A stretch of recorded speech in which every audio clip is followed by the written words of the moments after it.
Nahali's bare feet pressed into the cold river stones, the current swirling around her ankles as the morning sun struck silver off the water's skin.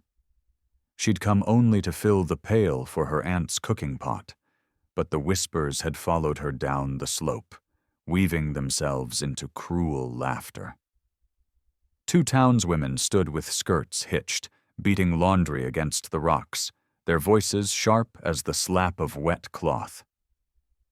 "A virgin at her age? More like a witch who no man will touch," one said, loud enough for the wind to carry. A boy tossing stones from the bridge added, "My pa says she's cursed. Her mother died rather than see her wed." The words struck like pebbles to her chest, each one sending a ripple of heat up her throat. Nahali's hands trembled on the pail's handle, her long braid sliding over one shoulder like a rope seeking anchor. She wanted to turn, to flee, but the river had no cover, and leaving now would feel like agreeing with them. From the ridge above, the rhythmic clop of hooves interrupted the morning. A tall figure rode into view, a Comanche warrior astride a black mare whose mane streamed like a night wind. His dark eyes swept the riverbank, and when they met hers, she felt the laughter around her falter. He dismounted in one motion, tying the reins to a low branch, and stepped barefoot into the shallows.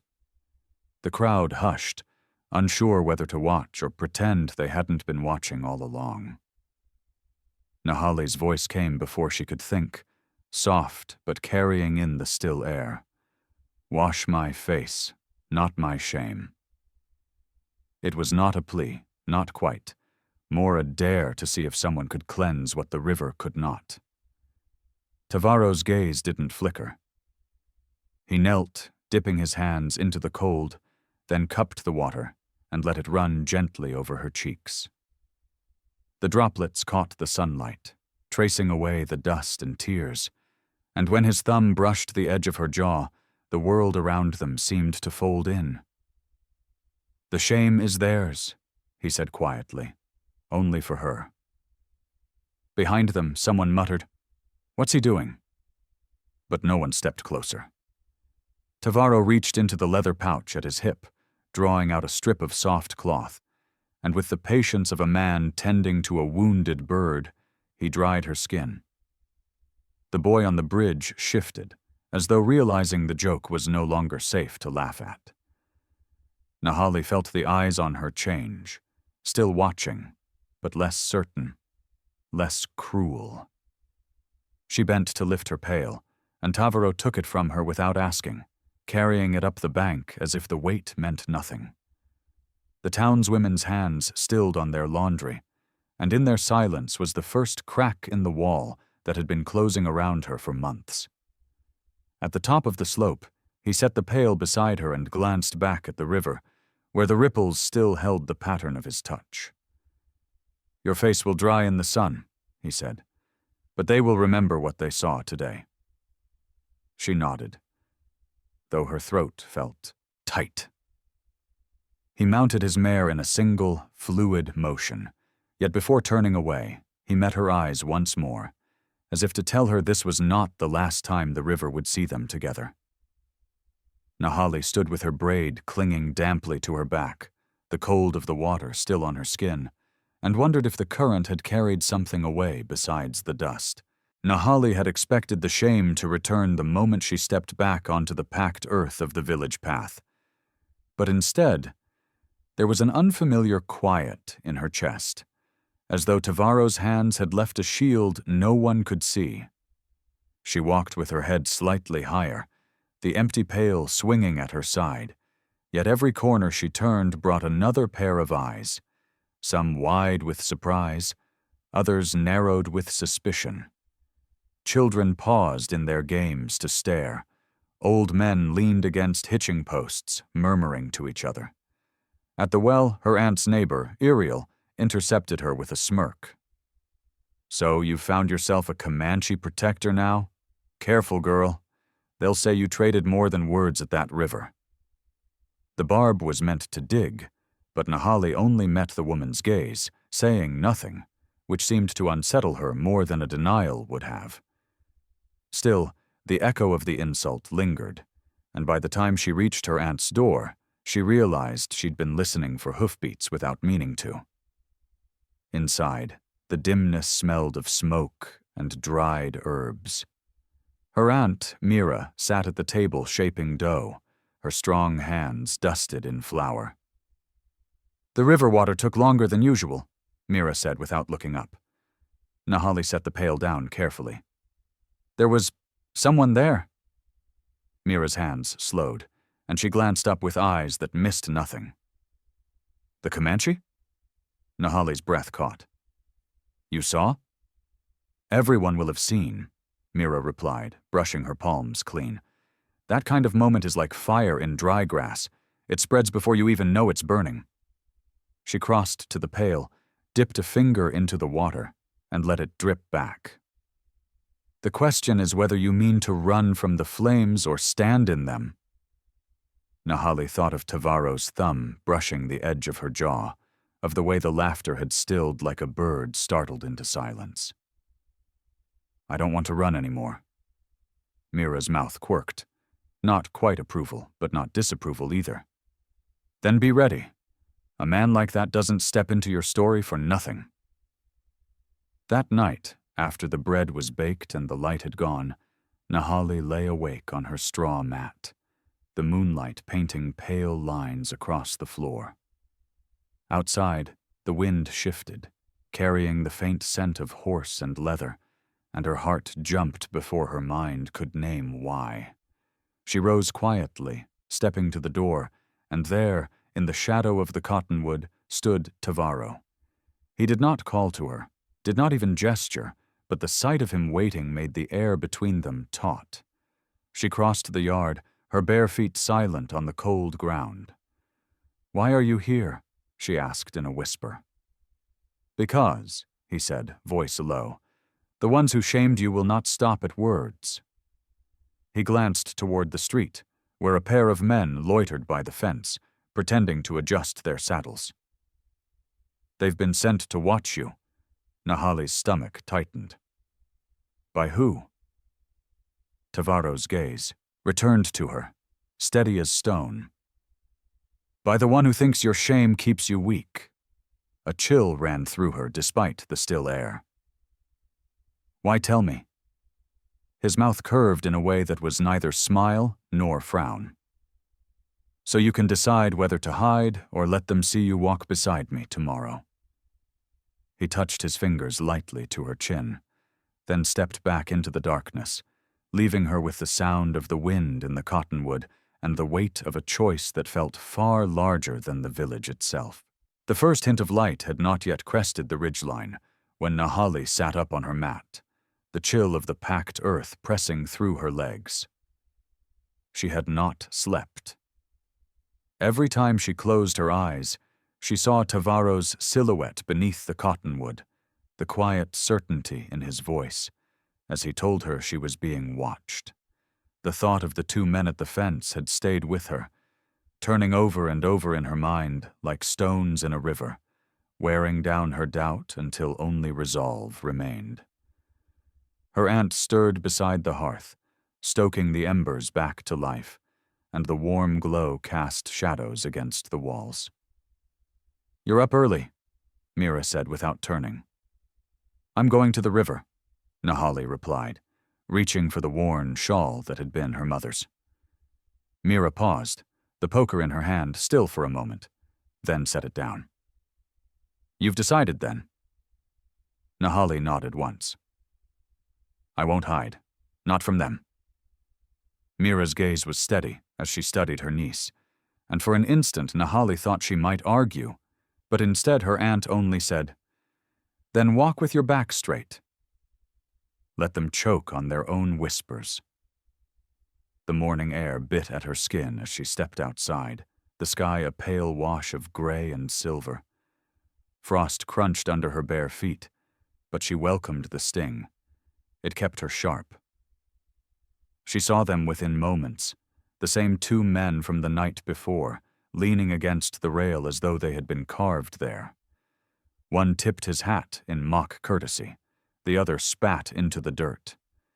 Nahali did not slow. She followed the path past the hitching posts, past the saloon's shuttered doors, until she reached the bend where the cottonwoods stood like sentries. Tavaro was there, already mounted on a paint mare, his dark hair tied back, eyes scanning the street. When they met hers, something in his expression shifted, less guarded, more certain. He dismounted in one fluid motion, the leather of his boots whispering against the frozen ground. "You came," he said, as though it was not what he had expected but what he had hoped. "I told you I would," she replied, keeping her chin high though her heart thundered. The men had followed at a distance, their boots crunching softly on the path. Tavaro's gaze flicked toward them and back to her. "If you walk to the river with me now, every eye in this village will know you've chosen to stand. There will be no taking it back." She thought of the laughter that had followed her for months, of the way shame had clung like mud she could never wash away, and then of his hands lifting the water to her face the day before, steady and unflinching. "Let them see," she said. Tavaro's mouth curved just slightly, and he offered his arm. She hesitated only a moment before taking it, feeling the solid warmth beneath the leather. They walked together down to the riverbank, the current whispering over stones, and already a small crowd was gathering at the rise above. Tavaro knelt at the edge, dipping a cloth into the water, and when he wrung it out and lifted it toward her, the murmurs behind them hushed. "Wash my face, not my shame," she said softly, the words carrying just far enough for those nearest to hear. His eyes held hers as he pressed the cool cloth to her skin, wiping away the frost damp and the dust, as though each stroke rewrote the story others had told about her. When he finished, he stood, and together they turned to face the watchers. None spoke. None dared. By midday, the entire village seemed to hum with the tension that had followed Nahali and Tavaro's walk to the river. The image of her taking his arm, of him pressing the wet cloth to her face without hesitation, had spread like wildfire. She could feel it in the way shopkeepers paused mid-transaction to glance toward her, in the way women fetching water leaned in close to mutter behind cupped hands. She returned to the house, carrying a bundle of herbs Mira had asked for, the weight of every whispered word clinging to her like burrs. Inside, Mira was skinning a rabbit at the table, her knife moving in smooth, practiced strokes. "They're talking," Nahali said flatly.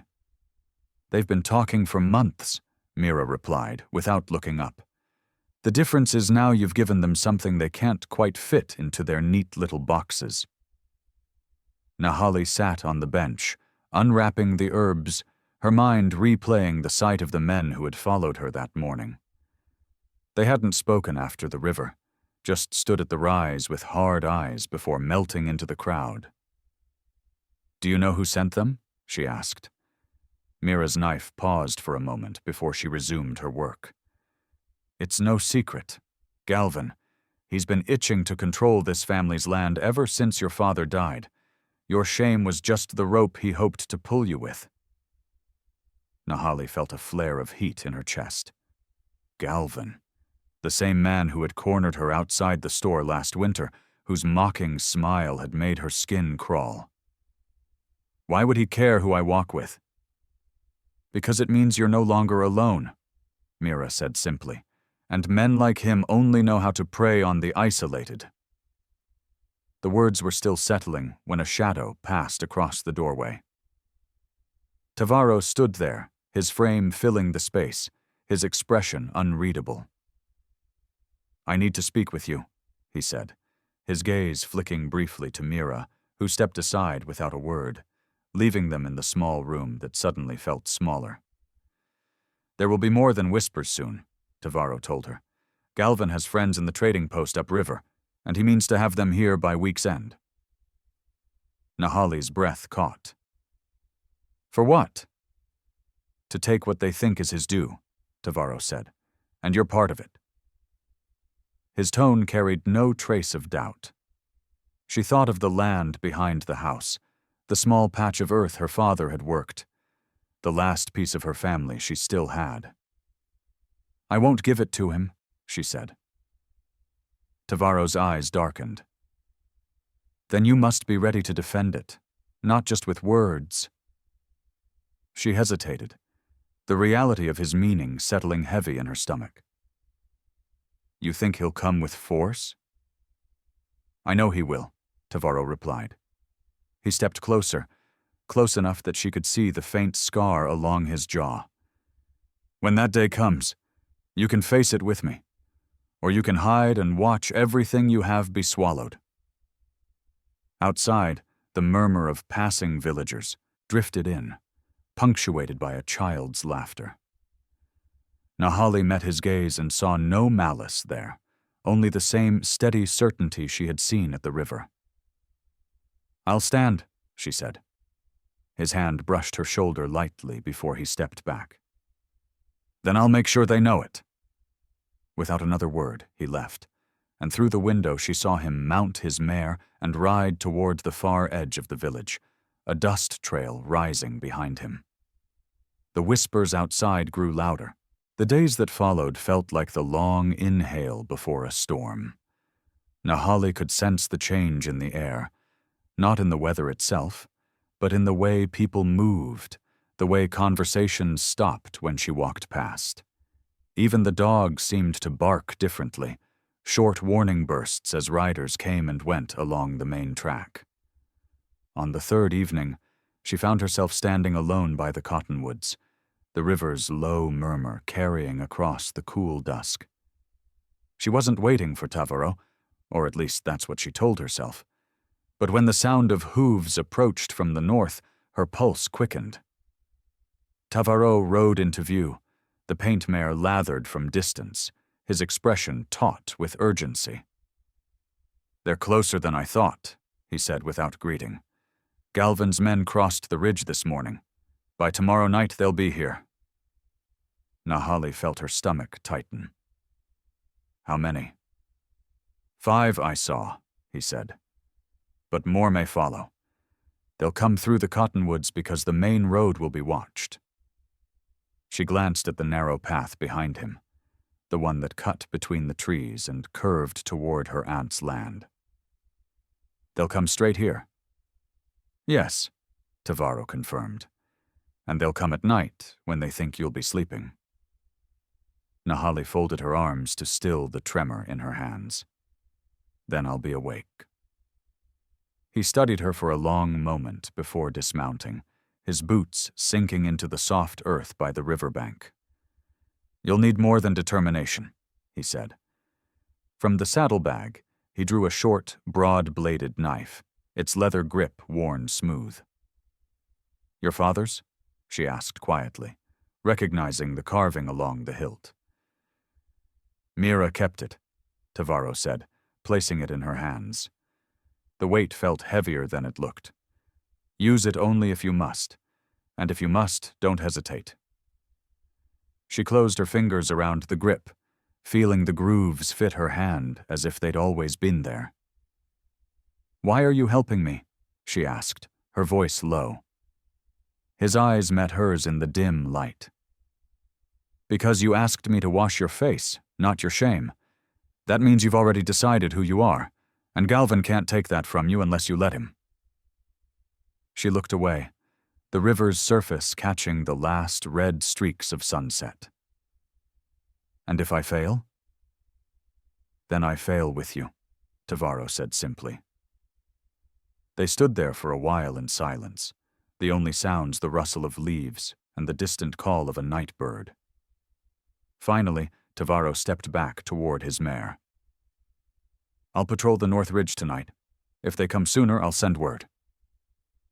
As he mounted, Nahali realized she had not told him to be careful, though the words sat on her tongue. Instead, she said, If they come, we stand. He gave a single nod, then turned the mare toward the fading light, the shadows swallowing him as quickly as they had brought him. Alone again, Nahali turned the knife in her hands, testing the balance, imagining the moment she might have to use it. When she finally walked back to the house, the lamp in the window was already lit, Mira's silhouette moving inside. Nahali stepped over the threshold, her aunt's eyes going to the knife without surprise. "He told you then?" "Yes," Nahali replied. "Tomorrow night." Mira nodded once and returned to her work, but the faint tightening of her jaw told Nahali she too felt the storm coming. The night crept in heavy and slow, each hour dragging like a weighted chain.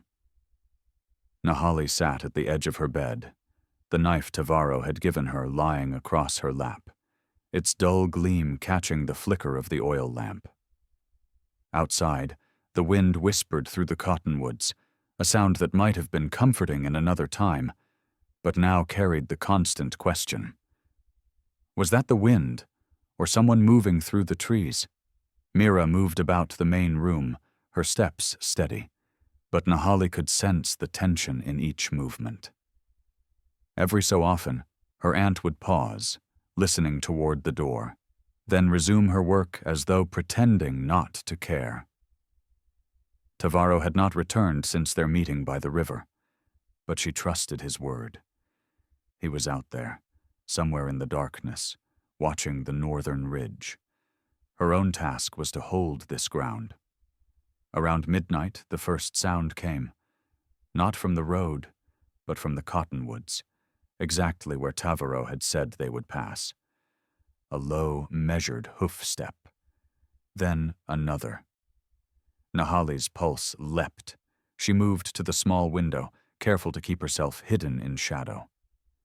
Between the trees, shapes emerged. 4 riders, their outlines jagged against the faint moonlight. One carried a lantern hooded with cloth, its glow muted but enough to see the glint of metal at their belts. She recognized the leader instantly. Galvan. Even at this distance, his posture was unmistakable, his shoulders hunched forward as though always leaning into someone else's space. Her grip tightened on the knife's handle. She thought of her father working the field, of her mother's gentle hands at the wash, of every piece of this place they had kept alive until the day Galvan decided it should be his. Mira appeared at her shoulder, silent as a shadow. In her hands was an old hunting bow, the string still taut despite its years. "You know how to use that?" Nahali whispered. Mira's mouth curved faintly. "Your father taught me before he taught you to walk." Together they watched the riders draw closer, their voices low, just enough for the occasional word to drift across the night air. "Land. Belongs. Take her." Nahali's jaw set. She backed away from the window, moving to the door. Mira caught her arm. "Not until they're close enough to hear you," she murmured. The hoofbeats grew louder, the metallic jingle of tack threading through the night. Nahali's breath slowed, steadying, each inhale sharpening her focus. The moment came when Galvan's silhouette broke free of the trees, his horse stepping into the open yard. That was when she pushed the door open and stepped out onto the porch, the knife glinting in her hand. "This is my land," she called, her voice carrying farther than she expected. The riders pulled up short, horses snorting in the cold air. Galvan leaned forward, the lantern's light catching the curve of his smirk. "Not for long," he said. "You can walk away, girl, or we'll walk over you." Nahali took a single step forward, the porch boards creaking beneath her bare feet. "You'll have to do more than threaten me," she replied. Behind her, Mira moved into position by the doorway, bow raised, an arrow already notched.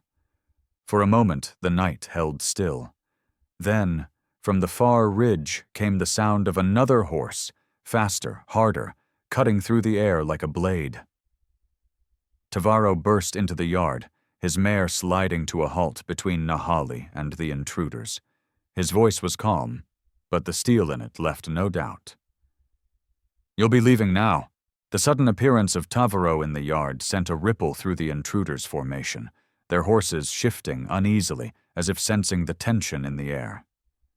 The moonlight caught the lines of his face, hard and resolute, the kind of expression that left no space for negotiation. Galvan, unwilling to show hesitation, straightened in his saddle, but his smirk faltered when Tavaro's mare stamped and tossed her head, muscles coiled like a spring. "Step aside, Comanche," Galvan said, trying to keep his tone casual, but failing to hide the bite in his voice. Tavaro didn't move. "You come here for land that's not yours, for a woman you've tried to humiliate in the open," he replied, his voice carrying easily across the yard. "Turn back now, and the river will not remember you." Galvan snorted, gesturing for his men to spread out, but before they could flank the porch, Mira's bowstring twanged, and an arrow thunked into the ground a mere breath from Galvan's horse's hooves. The animal reared, nearly unseating him. Nahali's pulse thundered, but she kept her chin high, knife steady in her grip. Tavaro slid from his saddle in one smooth motion, his boots hitting the frozen earth with a dull thud. "If you want her," he said evenly, "you'll have to take her from me." Galvan dismounted as well, drawing a short blade from his belt, his men following suit. The air seemed to contract around them, every sound sharp, the creak of leather, the jingle of spurs, the breath of horses. The first man lunged at Tavaro from the left, but the warrior stepped aside and drove his elbow into the attacker's ribs, sending him sprawling into the snow. Another swung wildly, only to have Tavaro catch his wrist and twist, the weapon clattering to the ground. Meanwhile, Galvan advanced on Nahali, perhaps thinking her the easier target. She held her ground until he was close enough for her to see the arrogance in his eyes, then sidestepped, slashing the tip of her knife along the back of his coat, a warning more than a wound. "Careful," she said under her breath. Galvan spun, fury replacing mockery. But before he could close the distance, Tavaro was between them again, the two men circling each other like predators. Snowflakes began to drift down, melting instantly on the heat of their faces. One of Galvan's men tried to rush Mira at the porch, but she loosed another arrow, this time grazing the man's shoulder and sending him stumbling back with a curse. The fight slowed into a tense standoff, Tavaro's steady breathing in sharp contrast to the labored gasps of Galvan and his crew. Then Tavaro spoke, his tone softer, but somehow more dangerous. "This land holds more than soil. It holds memory, and memory does not forget men like you." Galvan hesitated, just for a heartbeat. But it was enough. Tavaro lunged, disarming him with a swift upward strike that sent Galvan's blade spinning into the snow. The warrior held his own, knife at the man's throat without touching skin. "Leave. Now." Galvan backed away, signaling his men. One by one they retreated, melting into the shadows of the cottonwoods until the sound of their horses faded into the night. Only then did Tavaro lower his weapon and turn to Nahali, his gaze lingering on her face as if to assure himself she was unhurt. "The river washes more than skin," he said quietly. "It washes fear, if you let it." The camp was silent after the intruders vanished into the cottonwoods, but the quiet carried weight rather than peace. Nahali stood rooted on the porch, fingers still curled around the knife handle as though her body hadn't realized the fight was over. Mira leaned her bow against the wall and exhaled slowly, her shoulders sagging in a way that made Nahali realize just how tense they had all been for so long. Tavaro approached, his steps steady, eyes fixed on her as if every breath she took was something he had to confirm for himself. "Come," he said simply, offering his hand. She hesitated, not out of mistrust, but because her mind was still replaying Galvan's sneer, the circle of horses, the moment she'd thought she might not survive. Still, she placed her hand in his, feeling the strength there, not the crushing grip of a man claiming ownership, but the grounding hold of someone anchoring her back into the world. He led her toward the river, their boots breaking the snow's thin crust with each step. The moon lit the water in silver streaks, the current slow but relentless. She remembered the first time she'd stood here, cheeks burning from the jeers, the cold shock of water on her skin as Tavarot had wiped away the dust and the shame. Now, there was no crowd, no mocking voices, just the whisper of the current and the distant creak of ice.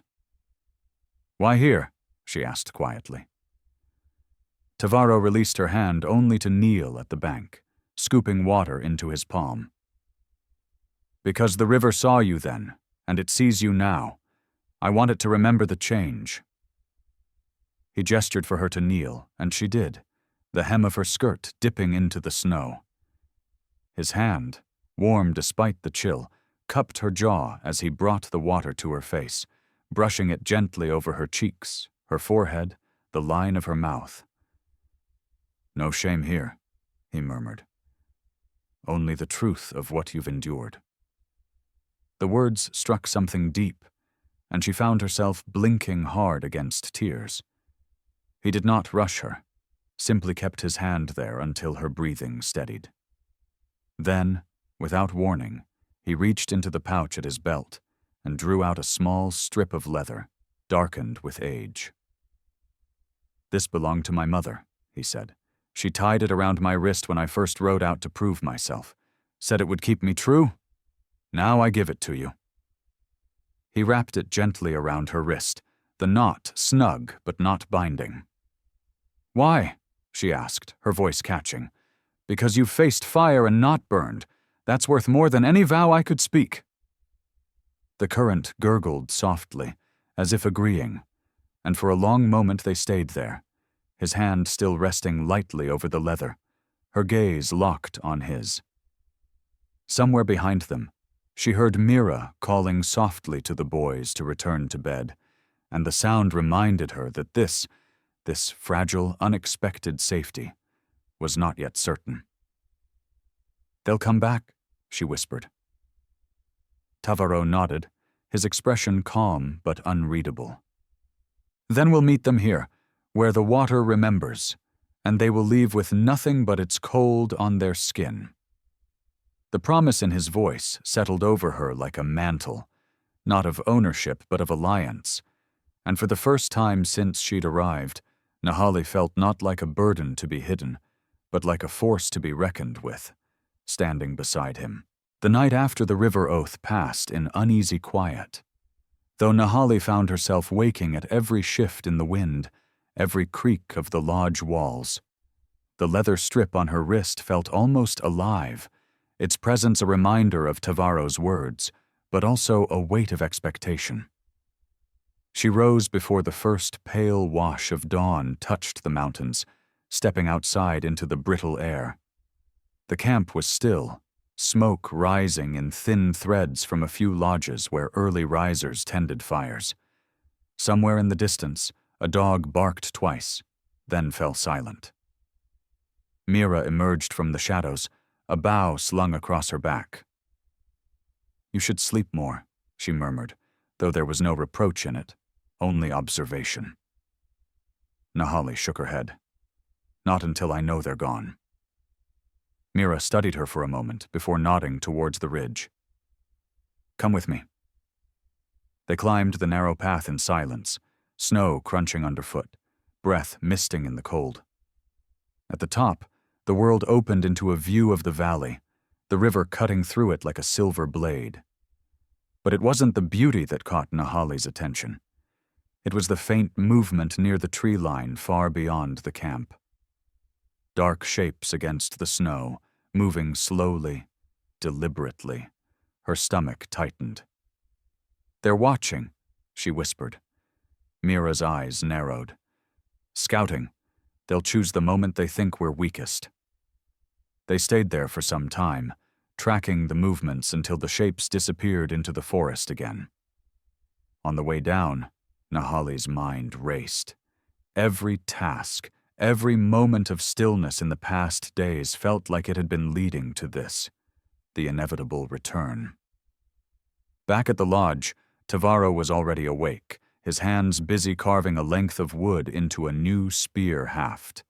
His gaze flicked to her wrist, then to her eyes, and something unspoken passed between them. "You saw them," he said, not as a question but as a fact. She nodded. "They're waiting." He set the spear aside and stood, his height and presence filling the small space. "Then we prepare." The rest of the day moved with a strange rhythm, normal chores woven with quiet acts of readiness. Mira strung extra bows. The boys carried wood as if they understood the weight of what was coming. Tavaro inspected the horses, checking their shoes, adjusting their tack. Nahali spent hours sewing thick patches into blankets, her fingers aching, her mind repeating the same thought. When they come, it has to end. As dusk approached, the sky burned gold over the peaks, and Tavaro came to stand beside her, where she sat mending by the door. "The river will remember," he said, almost to himself. She looked up. "And so will I." His gaze held hers for a long moment before he spoke again, softer now. "You've already fed my sons in more ways than you know. Whatever happens, they will carry your courage." The words settled over her like the last light of day, warm, fleeting, and desperately needed. When the darkness finally came, it brought with it a sharp wind from the north, rattling the lodge walls and carrying with it the faint, distant sound of a horse's whinny. Nahali closed her eyes, listening. Somewhere out there, in the black between the trees, the watchers were waiting, and she knew the next sunrise would not come without a reckoning. The first sound that pulled Nahali from shallow sleep was not the wind or the settling of snow on the lodge roof. It was the crack of ice breaking somewhere down by the river, sharp and echoing in the pre-dawn stillness. She sat up instantly, hand going to the leather strip on her wrist, as if it might somehow prepare her for what was coming. Tavaro was already at the door, his frame a dark silhouette against the faint gray outside. He didn't turn to her as he said, "They've crossed." The words were low, but carried all the weight of inevitability. Mira appeared seconds later, bow in hand, eyes flinty and awake in a way that told Nahali she had been up long before the sound reached them. Outside, the camp was stirring. Figures moved between lodges, some carrying weapons, others ushering children toward the deeper parts of the settlement. The air was brittle cold, the kind that bit at exposed skin, but it carried the scent of wood smoke and something else. Fear. Tavaro led them toward the riverbank, each step crunching through crusted snow. The sound of horses snorting and shifting came ahead of the sight, their steam visible in the air before their riders emerged from the tree line. There were 6 of them, the same shapes Nahali had seen from the ridge, their faces half hidden under furs, but their eyes unmistakably fixed on Tavaro. One dismounted and stepped forward, a man with a scar down his cheek and a smirk that didn't belong in the cold. "We've come for her," he said, jerking his chin toward Nahali. "The debt's not forgotten." Tavaro's voice was calm, but carried enough steel to freeze the space between them. "She's under my protection. Your debt ends here." The man laughed, but it was thin and without real humor. "You think feeding your sons gives her worth? She's just an Apache stray who'll drag you into her troubles." At that, Nahali stepped forward before Tavaro could stop her. The memory of the river, the shame, the leather strip on her wrist, all of it coiled into a single moment. "I'm no one's debt," she said, the words sharper than she expected. "And I won't hide behind anyone's name." The scarred man's smirk faltered, but he recovered quickly, glancing at his men. "Brave words. Let's see how they sound in the cold." With a nod, two of them began to step forward. Tavaro moved then, fast and without hesitation, placing himself between her and them. "You'll touch her over my body," he said, and there was no question in the tone, only truth. The standoff hung in the frozen air, breath from both sides mingling like smoke. Mira's voice cut through, bowstring drawn and aimed. "He means it," she said flatly. For a moment no one moved, and the only sound was the river shifting under its crust of ice. Then the scarred man spat into the snow, a dark fleck against the white, and signaled his men back. "Not today," he said, mounting his horse. "But the winter's long." They rode away without looking back, their shapes swallowed by the trees. Tavaro didn't relax until they were gone from sight, then turned to Nahali, his gaze unreadable. "This isn't over," he said. She met his eyes and nodded. "No," she replied, "but next time we end it." Behind them the river groaned under its frozen skin, as if it too was holding its breath for what was to come. The council lodge was a circle of heavy timbers and hides, warmed by a central fire that crackled and threw shadows across the faces of those gathered.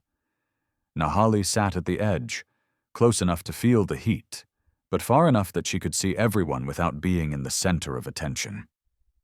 Tavaro stood near the flames, his arms crossed, every inch of him carved in the posture of someone ready for a fight. Mira was at his side, leaning lightly on her bow, her gaze moving like a hawk's across each man and woman present.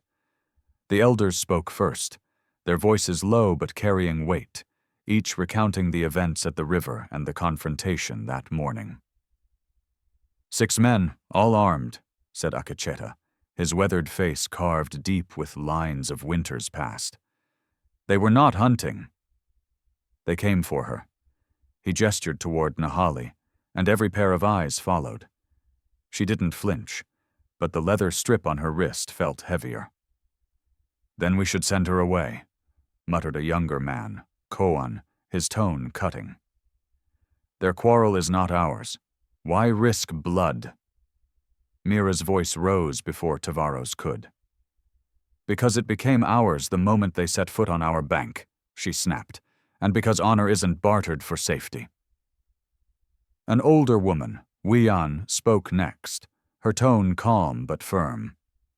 "It is not only honor at stake. If they think they can take from us without consequence, they will take more. A woman today, our food tomorrow, our children the day after." The fire popped loudly, and the scent of pine smoke filled the silence. Finally, Tavaro spoke. "They will come again. The scarred one said as much. We can meet them in open ground and risk losing men, or we can make it so they do not cross the river again." "How?" Koan challenged. Tavaro's eyes slid to Nahali. She knows their ways, their weaknesses. It was not a request. It was a statement, and it left the council turning to her. Nahali felt the weight of their stares, the old shame pressing at the edges of her mind. But the memory of Tavaro stepping between her and those men burned hotter than the fire. "They will come by the low bend," she said, surprising herself with the certainty in her voice. "The ice is thinner there. If we break it before they cross, the river will carry them away before they reach us." Murmurs rippled through the lodge, some approving, others doubtful. "Dangerous," Akacheta said, though his eyes held respect. "If they sense the trap—" "They won't," Nahali interrupted, her voice steady. "They think I am a frightened girl clinging to protection. Let them think it." Tavaro's mouth curved in the smallest hint of approval. "Then we will prepare tonight. Mira, gather those strong enough to work the ice. Wayan, see to the fires. We'll need warmth ready for anyone chilled by the river's spray." As the council broke into motion, Nahali rose. She could feel the shift, Not just in the air, but in herself. No, longer the girl who had begged for her shame to be washed away at the river. She was something else now. Outside, the snow was falling in slow, lazy flakes, blanketing the earth in deceptive peace. Tomorrow, it would be broken. She stepped into the cold, Tavaro falling into step beside her. "You could have stayed silent," he said. "I've done enough of that," she replied, her breath rising in white curls. "If this is my fight, then I'll see it through." His hand brushed her shoulder, not possessive, but grounding. "Then we'll see it through together." The river's distant murmur answered like a promise. Dawn bled slowly over the frozen land, the sky streaked with pale gold and thin clouds as Nahali stood with Tavaro on the riverbank. The low bend lay before them, its surface cracked in places from the night's work. The trap was ready. Jagged gaps of black water waited beneath a fragile crust of ice, disguised by scattered snow. Mira crouched nearby, bow drawn, her breath puffing in the frigid air. Wian and two others kept a fire alive behind a cluster of cottonwoods, ready to warm whoever returned from the fray. Nahali's hands were wrapped in fur, but her grip on the small knife tucked under her sash was sure. She wasn't here to fight with steel, but to face the men who had made her believe her worth could be washed away with river water. The sound came first. A low crunching of boots on frost, growing louder, joined by the muffled creak of saddles. 6 figures appeared through the thin veil of morning mist, their outlines harsh against the snow. The scarred man led them, his pale eyes fixed not on Tavaro, but on her. "I told you," he called across the river, his voice slicing through the cold. "By winter's end you'd feed my sons." Nahali stepped forward before Tavaro could answer, her voice carrying across the ice. "You'll have no winter's end here." The man's smirk was slow, amused. "You think you can refuse?" His gaze swept the shore, catching on the few figures in the trees. Pathetic. He urged his horse forward, the animal's hooves thudding onto the frozen bend. Behind him, his men followed, their weight pressing into the fragile crust. Nahali's pulse thudded in her ears, but she kept her eyes locked on the leader. The first crack was soft, almost like a sigh, but Tavaro's voice rose sharply.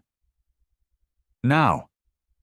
Mira's arrow sang through the air, striking the ice just ahead of the scarred man's horse. The crack widened, a jagged vein racing outward under the men's boots and hooves. Shouts erupted, some lunging backward, others too slow. The ice gave way with a sudden roar, plunging 3 men and 1 horse into the freezing current. The river seized them instantly, swirling with chunks of ice. Those who could scramble back to shore did, gasping, their clothes stiff with frost. The scarred man fought to keep his horse from collapsing into the widening hole, his eyes wild with shock and rage. Tavaro moved then, striding to the edge of safe ice, spear in hand. "This is your only mercy," he said, his voice deep, carrying the weight of the council's will. "Cross this river again, and the water will not be the only thing that claims you." The scarred man locked eyes with Nahali, something unreadable flickering there. Anger, perhaps grudging respect, before he yanked his reins and retreated to the far bank. The remaining men followed, stumbling into the mist until only the broken ice and rushing water remained. Nahali's knees threatened to give, but Tavaro's hand steadied her. Around them, the villagers emerged from the trees, murmuring, some touching her shoulder as they passed, as if acknowledging her part in the victory. At the fire, Wian pressed a steaming cup into her hands, the heat seeping through her chilled skin. Tavaro remained beside her, his gaze fixed on the river. "They'll think twice now," he said. She looked at him, the flames reflecting in his eyes. I was afraid, she admitted. Only a fool isn't, he replied. Courage isn't the absence of fear. It's standing on the ice anyway. Later, as the sun climbed higher, Nahali walked alone to the water's edge. The river flowed dark and strong, carrying away the broken shards of ice. She knelt, dipping her hands into the freezing current, letting it bite her skin. She splashed her face once, not to wash shame, but to mark the day she claimed her place. When she turned, Tavara was there, his coat open, an unspoken offer of warmth. She stepped into it, into him, the river whispering behind them. Please like, share, and subscribe to support more true-hearted stories on Stories Left Behind. If you had stood at the river that morning, would you have stepped forward to defend her, or watched in silence? Tell us in the comments.